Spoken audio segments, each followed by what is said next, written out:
Konflik yang terjadi di dalam rumah tangga pengacara kondang Hotma Sitompul dan Desiree Tarigan makin pelik.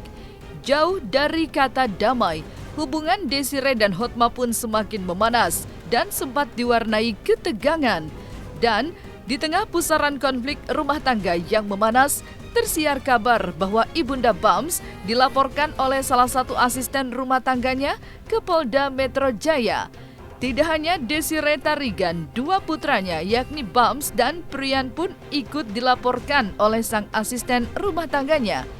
Desiree Tarigan dan dua anaknya itu dilaporkan ke polisi dengan pasal diduga melakukan kekerasan fisik serta perlakuan yang tak baik terhadap asisten rumah tangga tersebut.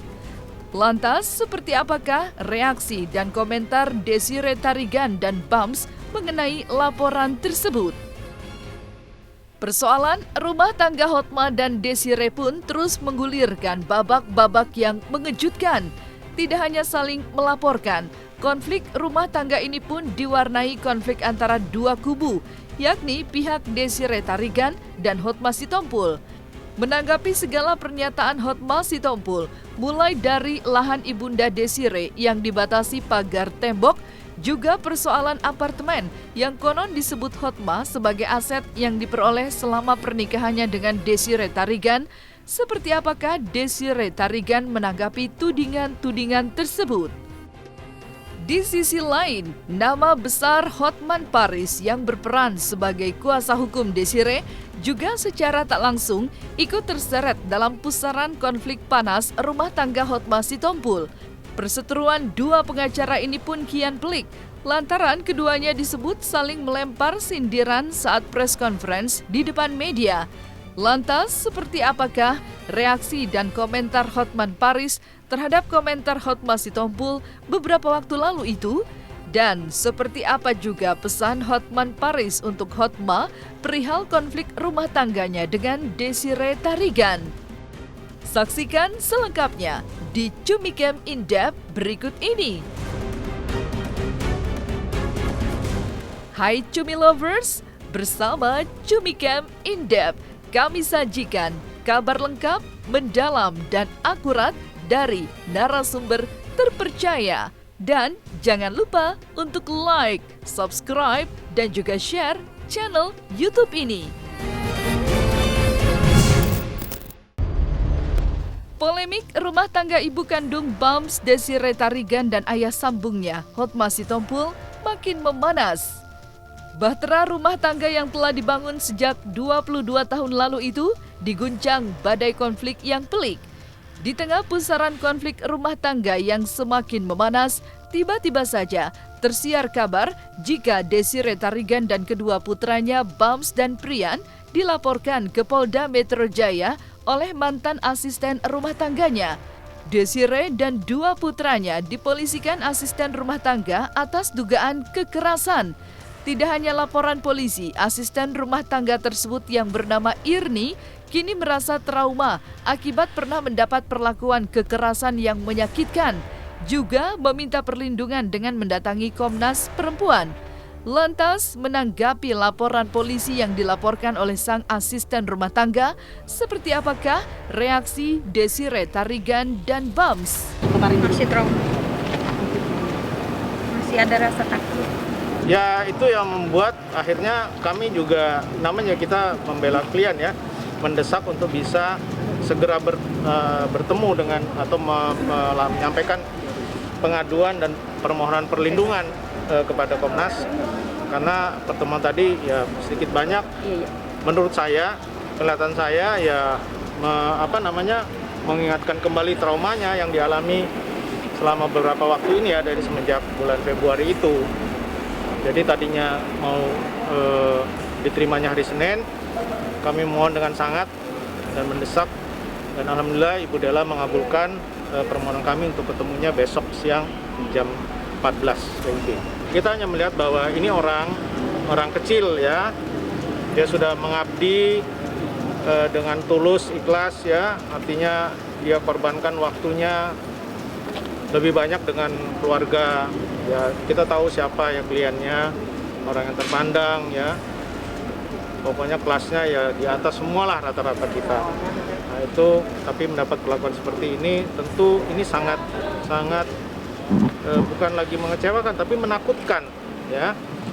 Karena di luar sana kan ada ribuan bahkan jutaan ya asisten rumah tangga yang seyoganya itu menjadi bagian dari keluarga itu ya, karena dia ngurusin dalemannya kita semua di keluarga ya, semua daleman orang lain nggak lihat, dia bisa lihat gitu loh. Nah, tapi tiba-tiba mendapat perlakuan itu sehingga bukan hanya kepercayaan tapi juga menimbulkan ketakutan, dan berharap dengan ini ya tidak dialami oleh istilahnya kaum ya yang mencari sesuap nasi dari orang-orang yang terpandang untuk berduit lah di Indonesia ini. Yang paling penting adalah kita mengharapkan fungsi Komnas Perempuan untuk melindungi hak asasi perempuan secara psikologis yang utamanya bisa terpenuhi. Saya udah dengar anak-anak.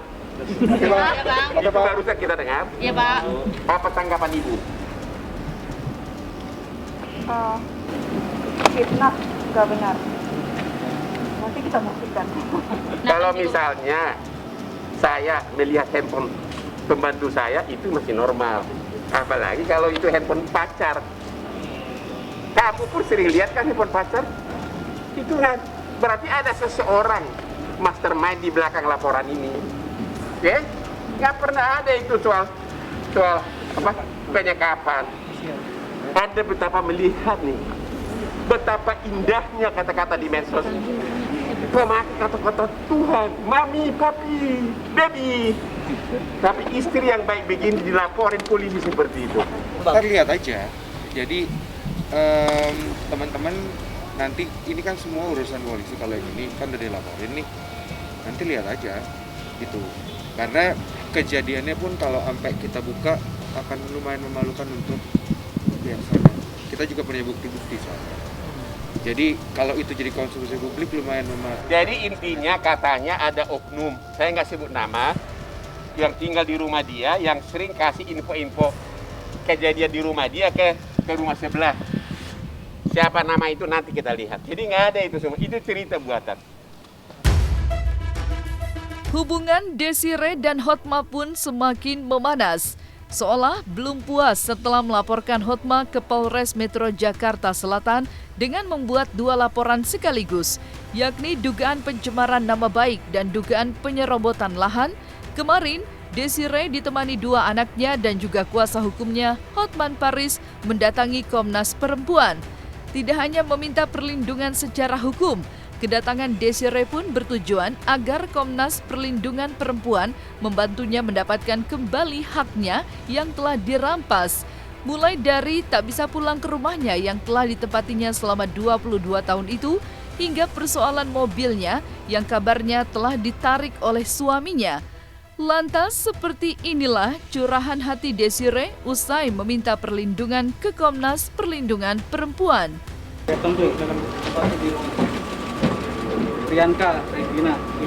Oke, hari ini klien saya Ibu Desi memohon perlindungan hukum ke Komisi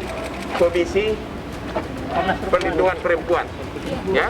Di sini kita menceritakan hal-hal yang dialami oleh klien kita secara keseluruhan dari A sampai Z. Contohnya kita mengadukan pada tanggal 7 Februari klien kita diusir seperti itu, dan juga di mana hak-hak Ibu Desiree juga dirampas. Gitu. Kita mengadukan kepada Komnas Perlindungan Perempuan, dan dalam hal ini Komnas Perlindungan Perempuan memberikan dukungan sepenuhnya kepada Ibu Desiree untuk melakukan tindakan-tindakan dalam mempertahankan hak-hak. Pertama, kamu hak tinggalnya sekarang sudah tidak di rumah itu lagi. Itu satu. Ya, dia kehilangan hak tinggal rumah yang milik bersama. Yang kedua apa? Mobil gimana? Hah? Mobil yang dikasih ke kamu? Ya, Pak? Mobil? Yang jual siapa, Bu? Yang narik siapa? Siapa? Jadi mobil itu sebelumnya untuk kamu transportasi, sekarang sudah diambil. Mobil saya dan mobil ibu saya. Mobil kamu dan mobil ibu kamu Ya, tapi kan kalau sudah dikasih ke istri, masa lu tega sih ambil gitu loh. Mobil berapa sih? Katanya kan pengacara tenar. Iya kan? Mobil berapa sih? Itu loh ya, biar Anda tahu penderitaan ibu ini. 22 tahun terlihat harmonis dan bahagia. Nyatanya, rumah tangga Hotma dan Desiree menyimpan prahara yang pelik. Ibunda Bams itu mengungkapkan sebuah kenyataan pahit bahwa untuk membayar sebuah apartemen yang dibelinya untuk anak-anaknya, Desiree harus sampai rela berhutang ke bank. Bahkan untuk pembayaran cicilan apartemen tersebut ternyata dibayar dari sewa apartemen itu. Sontak saja kenyataan pahit itu pun membuat Hotman Paris, kuasa hukumnya, sangat terkejut. Sekarang giliran saya bicara, sekaligus menjawab ocehan bacotnya si Hotma si Tumpul dan timnya. Ya, saya akan menjawab, termasuk konferensi pers tanggal 6 April. Ada 3 pointer dia dan timnya membuat tuduhan. Satu katanya begini, manusia itu dinilai dari mulutnya. Kalau mulutnya nggak bisa dipercaya, maka sama aja dengan kambing, ya kan? Itu ditujukan ke saya. Oke, satu. Kedua, tampil, banci tampil. Ketiga, agar tutup mulutnya, maksudnya tutup. Itu semua dari segi kode etik advokat itu sudah melanggar kode etik. Tapi saya tenang, satu-satu dulu. Kita bicara dulu, mulut siapa sebenarnya yang bisa dipercaya? Oke, satu-satu dulu. Oke, saya atau dia? Saya istri satu. Dia kemarin di konversi pers tanggal 6 April, ada apartemen di Singapura, ada apartemen di Australia. Aduh, setelah tahu apartemen itu DP-nya dari uangmu ya, warisan bapaknya, sebagian besar dibeli dengan meminjam uang dari bank. Udah ada kan kemarin akte mortgage-nya? Ada akte mortgage-nya. Mana dia nih? Aduh, ini dia nih, dari bank mana nih? BSI, OUB. Hanya membeli satu apartemen. Berani lagi dia mengatakan seolah-olah itu dia yang beli kemarin. Ya, seolah-olah itu, seolah-olah apa itu? Seolah-olah itu adalah berkat dia lah. Ya, dia tidak terus terang mengatakan dia yang beli, tapi dia katakan apartemen.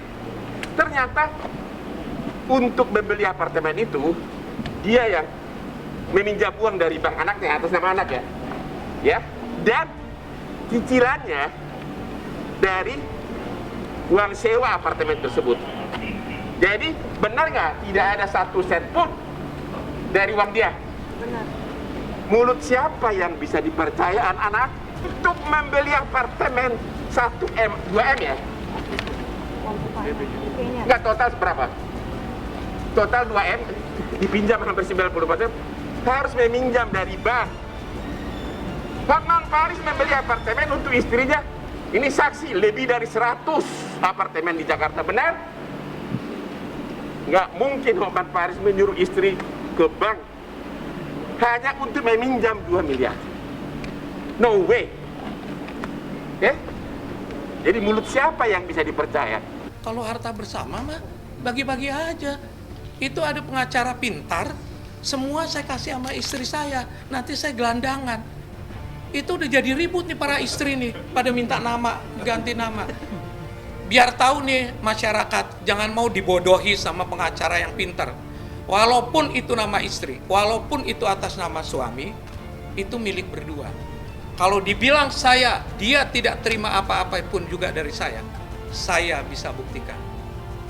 2 apartemen di Australia, 2 apartemen di Singapura, rumah itu Mami Toko yang sekarang ada, semua nama atas nama anaknya dibikin.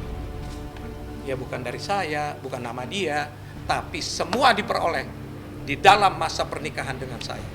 Mengenai apartemen di Singapura sama Australia, saya mau pertegas, Hotma itu tidak mengatakan tegas dia yang beli, ya kan? Tapi kelihatannya, biar kelihatan ya, seolah-olah dia dapat apartemen, padahal bukan dia yang beli. Walaupun dia tidak tegas mengatakan bahwa aku yang beli, memang bukan dia yang beli, tapi dia tidak mengatakan dia yang beli. Tapi ngapain itu ditonjolkan? Biar kelihatan seolah-olah dia sudah dapat harta, padahal harta apartemen itu dia pinjam dari bank dengan akte mortgage. Mortgage itu bahasa Inggris, artinya hipotek, hak tanggungan.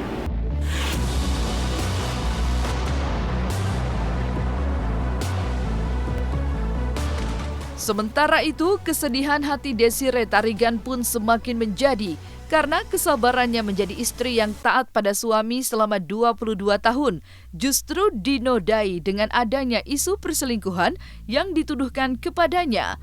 Hatinya pun kian hancur karena pria yang diisukan sebagai selingkuhannya itu justru masih sangat muda dan juga bekerja sebagai salah satu tim kreatifnya. Namun entah mengapa, tuduhan dugaan perselingkuhan tersebut justru heboh ketika Desiree mencurahkan isi hatinya ke publik. Lantas, mungkinkah tuduhan dugaan perselingkuhan tersebut hanya sebatas isu yang sengaja dibuat-buat? Soal selingkuh, Ibu Desi sudah jawab bahwa cowok itu adalah juga sering membantu Hotma dalam bidang apa? Elektronik. Teknologi. Bahkan terakhir Januari 2021, Hotma sama itu cowok masih berfoto bersama. Mana? Ini dia nih. Hotma sama itu cowok masih berfoto bersama.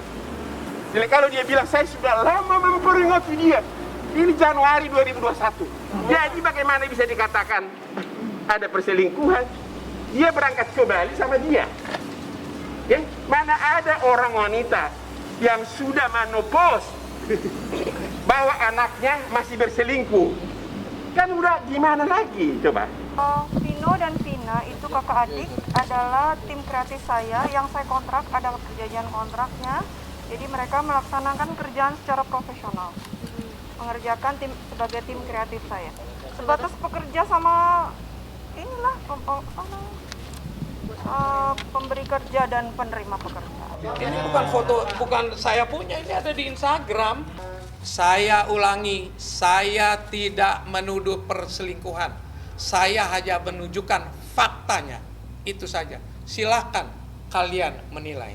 Jadi saya hanya menyajikan foto. Saya tidak bilang apa-apa. Inilah fotonya, sudah diperingati berulang kali, jangan. Pada waktu boleh dibilangin yang pergi itu tadi ya, yang pergi ke sana. Saya bilang jangan pergi juga 3 hari 3 malam ke Bali. Oh itu kan ini, oh itu silakan aja. Faktanya sudah berulang kali dibilangin jangan bergaul sama orang itu. Tidak berduaan, jangan salah lagi. Beramai-ramai. Saya tulus. Untuk fake itu tidak perlu dua, satu fake satu tulus kan bisa jadi. Kata dia itu sengaja alasan diciptakan belakangan ini, mengalihkan perhatian setelah dia menemukan pengacara yang hebat, langsung sampai ke Amerika berita ini tersebar. Benar nggak Bu?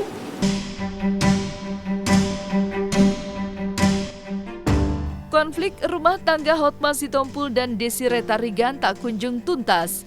Persoalan rumah tangga yang diharapkan dapat diselesaikan secara damai dalam suasana kekeluargaan justru menggulirkan perseteruan yang sengit.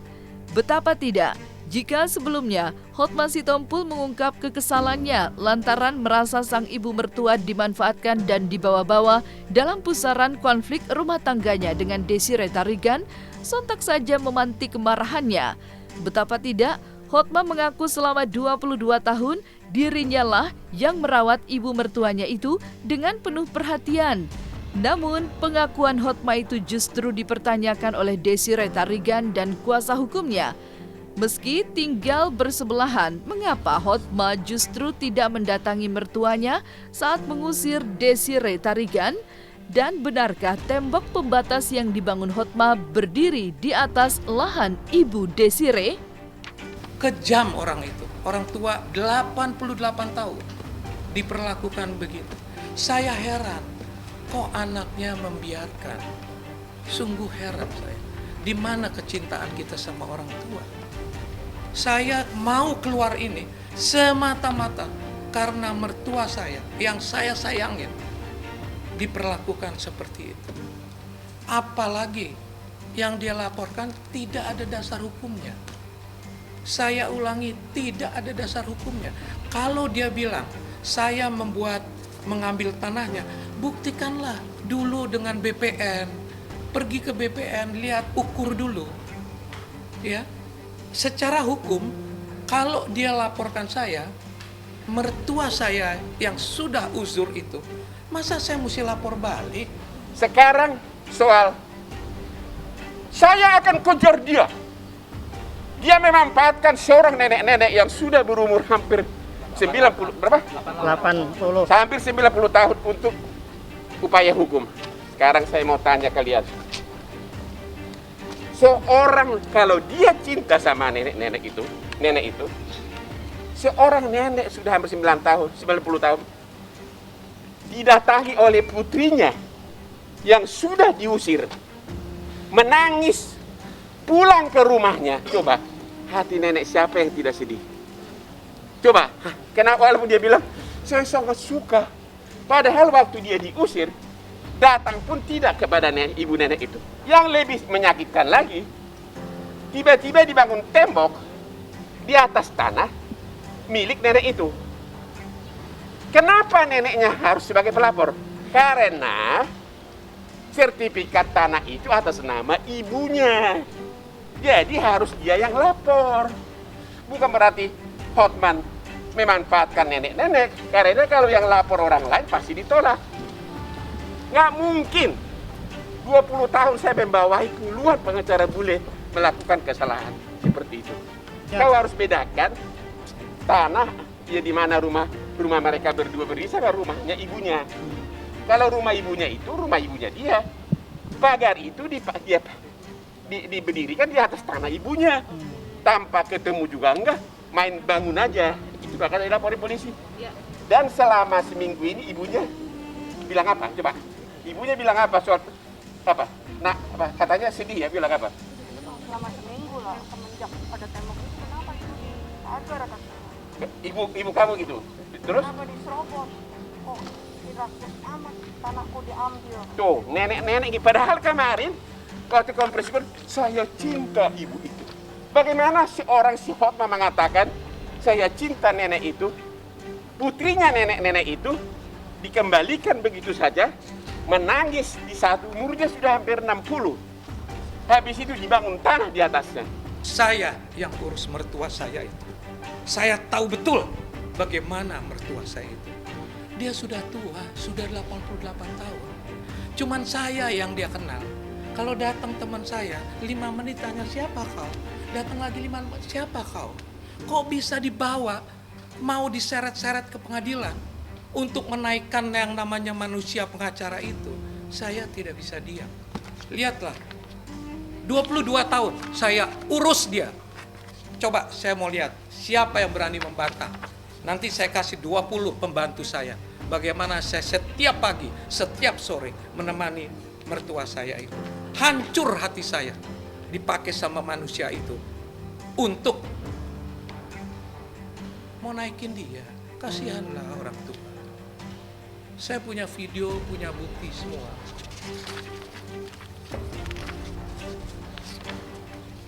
Sayalah yang nemenin dia ke gereja.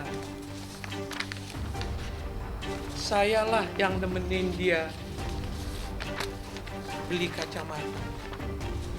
Saya yang menyiapkan semua karena dia ibu saya, bukan mertua saya. Bisa datang manusia, datang seret-seret mertua saya. Yang sudah pasti tanda tangannya tidak dia ketahui. Saya mau lihat nanti, apakah betul ada tanda tangan menandatangani surat kuasa. Saya mau lihat. Drama konflik rumah tangga yang terjadi antara Hotma Sitompul dan Desiree Tarigan tidak hanya ikut membawa nama ibunda saja. Keputusan Desiree Tarigan menunjuk Hotman Paris sebagai kuasa hukumnya justru memantik reaksi yang besar dari pihak Hotma. Perseteruan pun semakin sengit lantaran Hotma dan Hotman pun secara terbuka melempar sindiran. Bahkan perang kata-kata di depan media pun kerap dilontarkan dua pengacara top ini. Dan seperti inilah balasan Hotman Paris atas sindiran pedas dari Hotma Sitompul. Dan seperti apa pesan Hotman Paris untuk Hotma Sitompul? Ada 3 pointer dia dan timnya membuat tuduhan. Satu kata aja begini, manusia itu dinilai dari mulutnya. Kalau mulutnya nggak bisa dipercaya, maka sama aja dengan kambing. Ya kan? Itu ditujukan ke saya. Ini satu. Kedua, banci tampil. Ketiga, agar tutup mulutnya. Maksudnya tutupnya kodok. Itu semua dari segi kode etik advokat itu sudah melanggar kode etik. Tapi saya tenang. Satu-satu dulu. Kita bicara dulu. Mulut siapa sebenarnya yang bisa dipercaya? Oke, satu-satu dulu. Oke, saya atau dia? Saya istri satu. Saya tidak akan berhenti. Saya akan laporkan dia kemana saja. Dibilang saya akan kejar Hotman. Hai Hotma, saya ada di sini. Kapanpun saya hadapin kamu. Saya dituduh mencampuri perkawinan. Saya tidak pernah bertanya kenapa dia cerai 2 kali?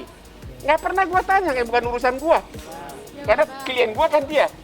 Terutama perceraian kedua, aku tahu ceritanya. Tapi saya tidak cerita, nggak usah. Saya hanya ngurusin dia. Ya, ketawa dia. Karena dia tahu persis apa kejadian di perceraian kedua. Ya. Jadi udah inilah istri yang ketiga kali dikawinin. Dia sudah 2 kali cerai sebelumnya. Rekan saya Hotma Sitompul.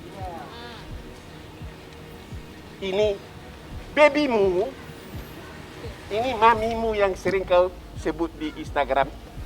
Terakhir Desember masih kau bilang, mami baby. Janganlah seperti itu terhadap istrimu. Ya, kalaupun sudah tidak cocok, harusnya dibicarakan secara dewasa. Aib jangan dibuka keluar. Nah, selesai sudah Cumi Lovers bersama Cumi Camp In-Depth.